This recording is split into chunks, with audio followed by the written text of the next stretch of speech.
Hello and welcome back to Bookish Today. I wanted to do a review of Colson Whitehead's new novel, The Nickel Boys, which I read really quickly. And you may know from my channel I don't do a lot of new releases, but I was really excited when I learned that Whitehead had a new novel coming out. And so I got a copy and I read it as soon as I possibly could. And I wanted to do a review. So The Nickel Boys tells the story of young African American men who are caught in the racist juvenile justice system of the last half of the 20th century and the first part of the 21st century. These are young men who are sent to a reform school, a juvenile justice reform school called the Nickel Academy, for relatively minor crimes, for just general misbehavior, and sometimes they're sent there because there's no place else to put them and their family doesn't want them. At the Nickel Academy, they are subjected to physical, emotional, psychological, and sexual abuse at the hands of the guards and the administrators who run the Nickel Academy. The novel itself focuses on two characters. The first is Elwood Curtis, and the second is a young man named Jack Turner. These two young men form an unlikely friendship at the Nickel Academy that helps them both kind of survive in and out of the academy. This is a really important story, I think, right now in the United States of America, and Colson Whitehead is exactly the author to tell this story. Whitehead won the Pulitzer Prize, I believe, for the Underground Railroad either last year or the year before last. I can never remember which because I get my years screwed up, but he is exactly the right writer to write this story. In his hands, the story comes to life in a unique and vivid way that I'm not sure another author could pull off. So the main character of the Nickel Boys is Elwood Curtis. We meet Elwood Curtis early in his life. He's been abandoned essentially by his parents to live with his grandmother. His grandmother is a tough-minded but practical woman who works at a hotel, and she does her best to bring Elwood up to be a respectful, law-abiding, hard-working, but nonetheless an independent thinker in terms of civil rights in the American South. Elwood is a good student, he's a good worker, he's industrious, and he's inspired by a record that he gets as a gift. It's a record of speeches made by Martin Luther King Jr. And these speeches kind of become the ethical foundation upon which he builds his life. The most powerful of King's ideas in the life of Elwood Curtis is the idea that racism and segregation could only be overcome by love, and that only by loving their oppressors could the African American community hope to save themselves from racism and segregation, but also then could save white America from itself and from the evil it was perpetrating. Those ideas make Elwood Curtis an idealist. He ends up being sent to the Nickel Academy for committing a crime which he didn't actually commit at all. He is completely and totally innocent, but nonetheless sent to Nickel Academy. At Nickel Academy, he meets a young man who he knows really only as Turner. We learn later that his name is Jack Turner, and Jack Turner is far more cynical, far more worldly. This is actually his second stint at the Nickel Academy. He is a veteran of the juvenile justice system, and he and Elwood become friends in large part because, for whatever reason, probably because Turner is attracted to Elwood's idealism. Turner tries to help Elwood survive and negotiate the brutality of the Nickel Academy. And Elwood does suffer the violence and the brutality of the Nickel Academy, which is described in excruciating detail, but in beautiful, horribly beautiful language.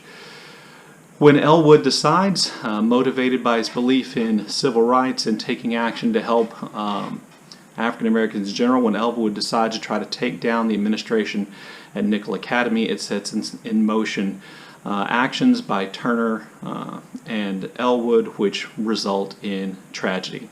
Colson Whitehead is a great writer, and if you've never read anything by Colson Whitehead, let me encourage you to go out and buy one of his works. I think The Underground Railroad was just brilliant, and I think this book, The Nickel Boys, is incredibly powerful and incredibly good.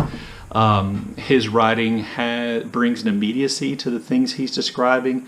There's a vividness there that keeps you turning, keeps you reading and turning, page to page, chapter to chapter, sentence to sentence. His writing impels you forward and makes you want to learn and understand and know, exactly what's happening. And so, I read this book in about 2.5 days, and I'm a slow reader. It's about 210 pages long, and I read it in 2.5 days in really big gulps. But let me encourage you also to slow down a little bit in your reading and enjoy Whitehead's talent, because it's not just that the book is important or powerful, but it's also that Whitehead is, in my opinion, a great writer. So I was going to read you some examples of this. This is early on in the book in which Whitehead is describing these reunions that the survivors of the Nickel Academy began having. And so he describes what that was like, and he describes, those people, I think, and the survivors of that in vivid detail. The annual reunion, now in its 5th year, was strange and necessary. The boys were old men now, with wives and ex-wives, and children they did or didn't talk to, with wary grandchildren who were brought around sometimes, and those whom they were prevented from seeing. They had managed to scrape up a life after leaving Nickel, or had never fit in at all with normal people. The last smokers of cigarette brands you never see, late to the self-help regimens, always on the verge of disappearing. Dead in prison or decomposing in rooms they rented by the week, frozen to death in the woods after drinking turpentine. The men met in the conference room of the Eleanor Garden Inn to catch up before caravanning out to Nickel for the solemn tour. Some years you felt strong enough to head down that concrete walkway, knowing that it led to one of your bad places, and some years you didn't. Avoid a building or stare it in the face, depending on your reserves that morning.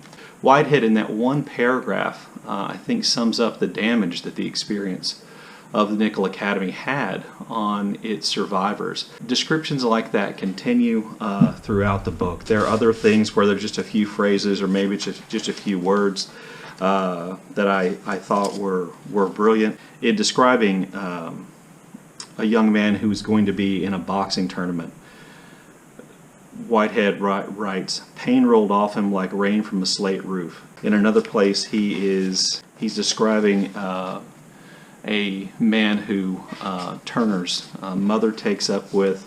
He says, "Ishmael was a man of secret menace who stored up violence like a battery." I could go on and find lots of other examples of that, but I just think the writing here is brilliant. Stories about racism, abuse, injustice, violence, sexual abuse in prisons and reform schools are not new. And so in some ways, Whitehead is, covering well-covered territory here. But his gift for storytelling and his writing keeps the story fresh and moving and unexpected and makes you want to read on. I think that Whitehead intends for the Nickel Academy to be kind of an analog for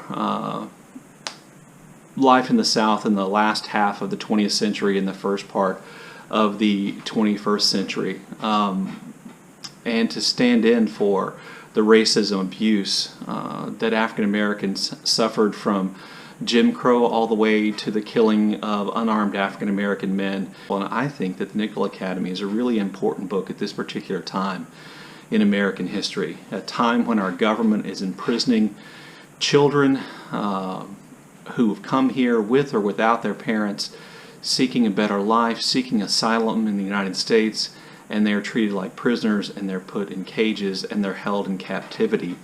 These kids, like the kids at Nickel Academy, are at the mercy of their jailers, are at the mercy of the administrators of these camps, of these detention facilities. No doubt some of those jailers and some of those administrators show mercy and compassion, but we also know already that some of those jailers and some of those administrators take advantage of the power they have and the vulnerability of these children to commit acts of sexual abuse and acts of violence and to essentially allow horrible conditions of neglect to exist.